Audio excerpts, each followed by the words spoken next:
Romans 6:12 says, "Let not sin therefore reign in your mortal body to make you obey its passions." This verse begins with a command, let not sin. And Paul here speaks of sin as if it were a king, a ruler seeking to control a kingdom. And the kingdom he's talking about is our mortal body, our everyday lives. You see, before coming to Christ, sin ruled over us. Its desires dictated our choices, its voice shaped our habits, and its authority felt unavoidable. But in the verses just before this, Paul has explained something important about life, life-changing in fact. Through our union with Christ, sin's rule has been broken. In Romans 6:6, he says our old self was crucified with Christ.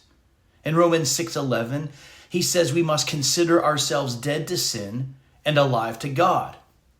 And now in verse 12, Paul draws this practical conclusion.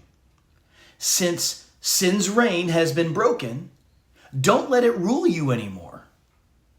Notice carefully what Paul does not say. He does not say sin will no longer try to rule us. He says, don't let it rule us. Sin still makes its appeal. Temptation still whispers. Old habits still try to reclaim territory. But the difference for the Christian is this: sin no longer has rightful authority over you. Its rule has been overthrown by Jesus Christ. So when Paul says, let not sin reign, he is calling us to live in the reality of what Christ has already accomplished. We resist sin not to earn victory, but because Christ has already won the victory. And Paul highlights one specific battleground: our passions, that is, our desires. Sin works through disordered desires. Desires for comfort, for control, pleasure, for approval or power. All of these that try to pull us away from obedience to God. The Christian life is not the absence of desire. It is the right ordering of our desire under the lordship of Christ.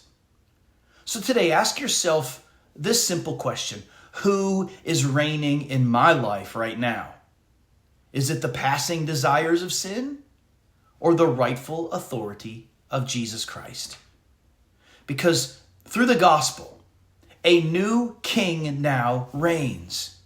And every day we are called to live as citizens of his kingdom, refusing sin's rule and gladly submitting to the reign of Christ.